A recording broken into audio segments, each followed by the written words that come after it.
Hey everybody, my name is Russ. I am a Phoenix-based cartoonist and the creator and self-publisher of Amazing Arizona Comics, a mini-comic that satirizes Arizona news, history, and culture with superhero adventure. You can find it online on Instagram at AmazingAZComics or visit my website, AmazingArizonaComics.com.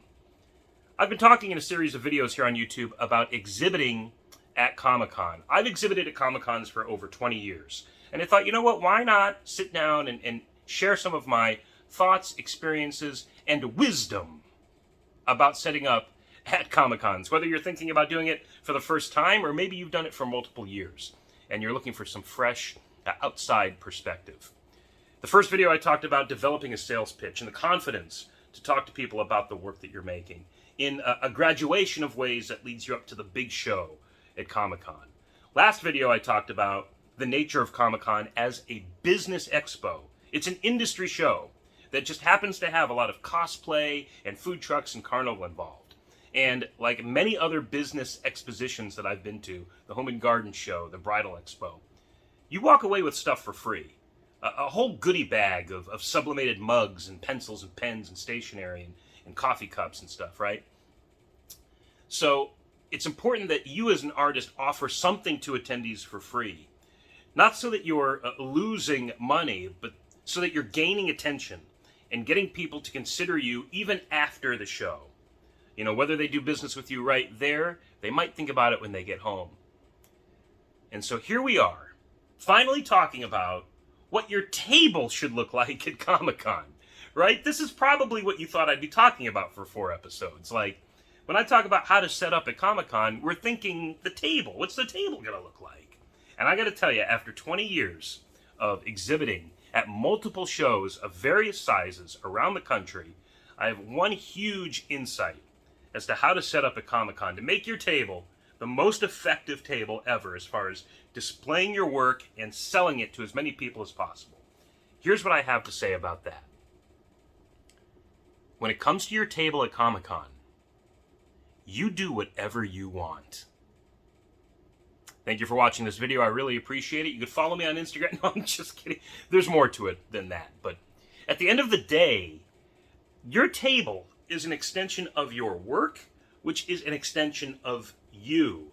So it's practically impossible for me to say that your table has to look like this.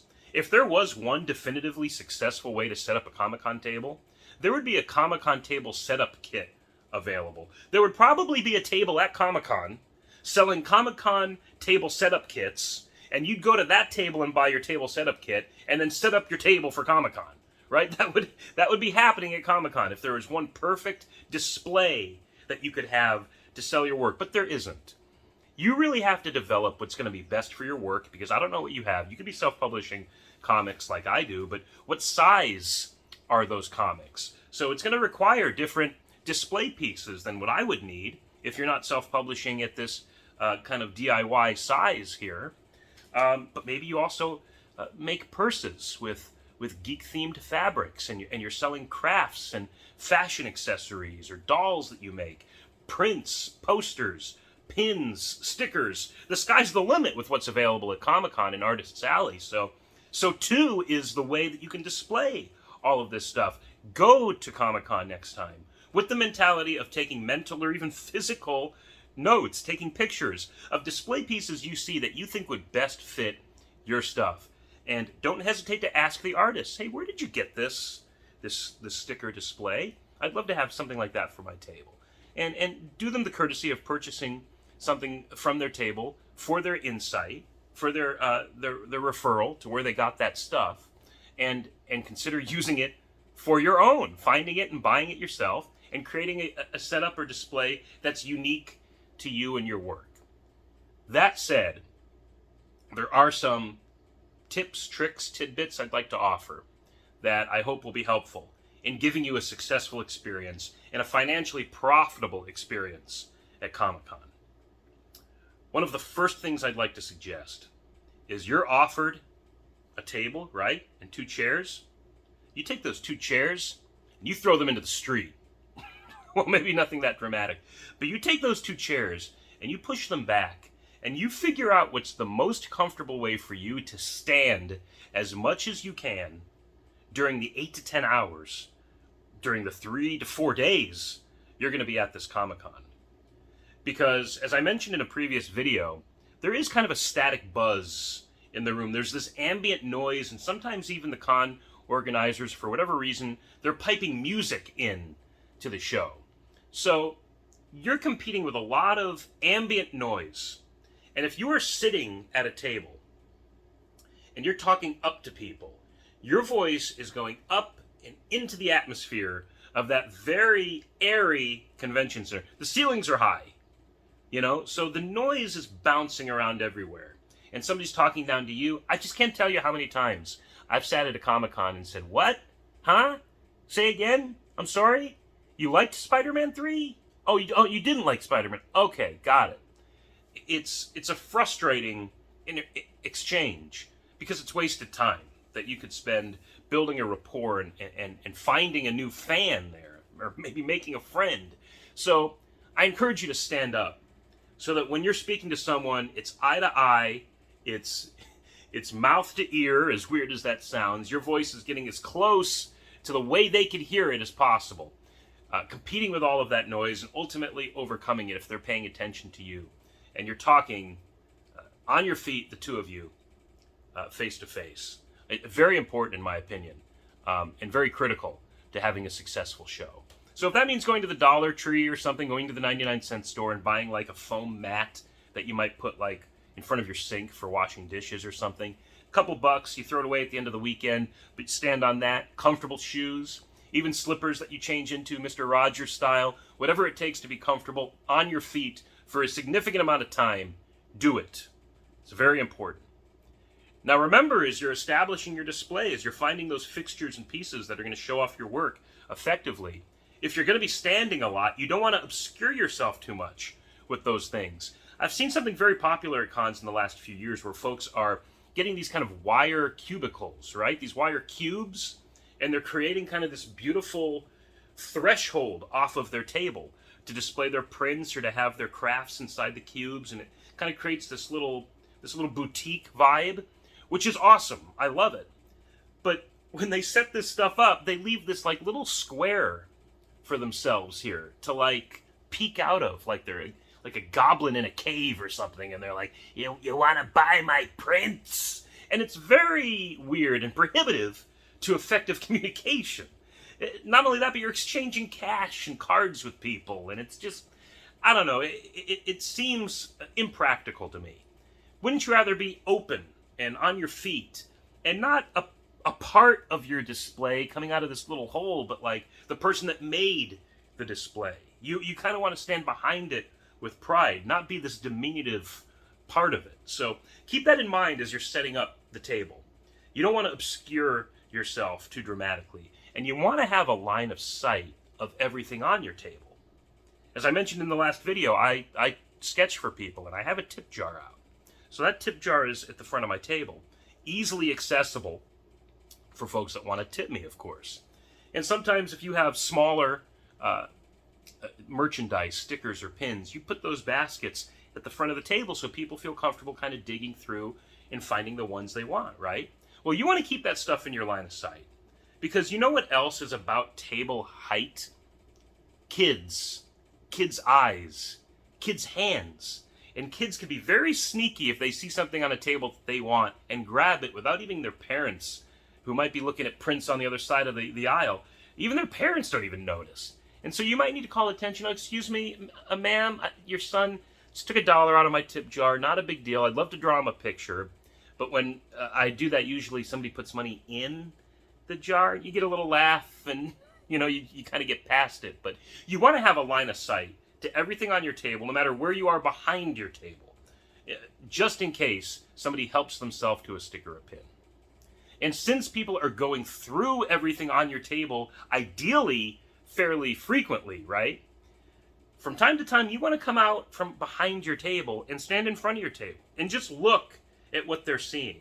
Maybe, in my case, comics are sometimes flipped over. I got to put them back, or, okay, number 48 is in front of the 47, so, I want to straighten that out. And you just kind of want to make sure everything looks neat and tidy. So the person that comes to your table at like 3 o'clock in the afternoon is getting the same great impression as the person that came to your table when the show started at 10 a.m. That's only fair to them, and it's really fair to you. You want to give everybody an equal opportunity to get impressed by your stuff and give you money for it, right? So keep that in mind. Here's a little tidbit since I was showing off a couple of comics here. When I have my comics on display, often they're in racks so that they're kind of, stacked behind each other like this, right? I have taken to minimizing my title, minimizing my logo, and in many cases putting it at the bottom of the cover, emphasizing instead kind of a statement that kind of summarizes the book, or just kind of the blurb or the pop that I want people to identify as this book. So number 48, for example, I made in February when Arizona, America's 48th state, celebrates its statehood anniversary. So celebrating Arizona's 110th birthday. This is issue 48. That's at the top of the book because it tells people exactly what's going on inside. If you're at my table for 5 seconds, you know you're at the table that sells Amazing Arizona comics. You're going to see it on other issues. You're going to hear it come out of my mouth. You might see it on a banner behind me. So what's most important is if there is a comic in front of this one on a rack or a display piece, you see a statement of purpose for that comic. Because Amazing Arizona Comics, it kind of speaks for itself. And again, with this one, I put the image there so you see a chicken eating a Speed Cameron sandwich there. It's one of my characters. So you kind of get the idea right away that like, oh, what's going on there? So something to keep in mind for self-publishers, just kind of an aside that has less to do with the table and more to do with design, but it does come in handy at a Comic-Con when your work can do its own work for you, when your work can sell itself for you. So again, I want to emphasize that you are competing with acoustics in the convention center. So you want to be on your feet as much as possible. You want to be able to see your table display so that all of your inventory is intact. Sometimes that means coming out and around the table and just giving everything a glance to make sure it's neat and tidy, and then make sure nothing is obscured from your line of sight when you're back behind, so people won't frankly steal your stuff. So kids won't grab a couple of bucks out of your tip jar and make off with it. Very simple, but I think practical and oftentimes overlooked elements when it comes to setting up a table at a Comic-Con. You'll notice I didn't talk about colors. I didn't talk about specific display pieces. Go to Lowe's and buy this. Go to Michael's and buy that. Go to Joann's and get this pattern. And that is entirely up to you and your individual tastes. What's most important is that you're setting the stage for your own success. And I think my final contribution to this part of the video series is we're talking about business. And you want to have items, in my opinion, at various price points. So if you self-publish comics like me, and you have these 2 issues done, right? I got issue 1, I got issue 2, ready to go. They're $5 a piece. Take both for $8. Save a couple bucks when you buy both. Very cool when folks do that. Kind of bundle and save. My buddy Brent and I used to do a take the table deal. Where you could buy everything on the table and it was basically super cheap, but for us we were like, $25, yes. But if you have 2 issues and they're $5 a piece, $8 total, well, you've basically maximized the potential anybody could spend at your table at $8. And you've minimized the amount of money they have to have. They have to have $5 at least to do some sort of business with you. And it's not going to exceed $8 if they get everything that's available. What I'm suggesting here is that you have things at various price points. Maybe a couple pins and stickers for $1 or $2. Maybe a zine for $2 to $3. Your comic itself maybe is $5. And then you have multiple issues and you bundle and you can get all 3 issues for $12. Maybe though you also offer original art that, a page from the book for $50 or something like that. And in so doing, you're catering to the more seasoned comic book collector that maybe is willing to spend a little bit more money at a convention because they only come around once a year. So you're offering something at a smaller price point for the kids. You have something in the middle for your average comic book collector, frankly like me, that's looking for a bit of quantity as much as quality. I want to leave a con with as much stuff as I can find. So if that's $5 here, $2 there, $10 there, so be it, okay? But every now and then you get somebody that's particularly impressed by original art or something unique, and to have that available at a higher price point, whatever you see fit, $50, $100, whatever, consider it. Consider having it there so that you are maximizing your potential for exposure and profit at Comic-Con. I hope these tidbits help, and if you have any thoughts or comments on anything I've said in this video, I'd really appreciate you sharing it below. I have one more video that I'd like to post, and in so doing, I'm going to share some anecdotes from Comic-Con's past that I hope will kind of make you laugh and offer some lessons on mistakes I've made. So keep your eyes out for that. You can subscribe to this channel, of course, Karaoke Fanboy TV, and you'll certainly see it then. So thank you for doing so. My name is Russ, and I'll catch you next time.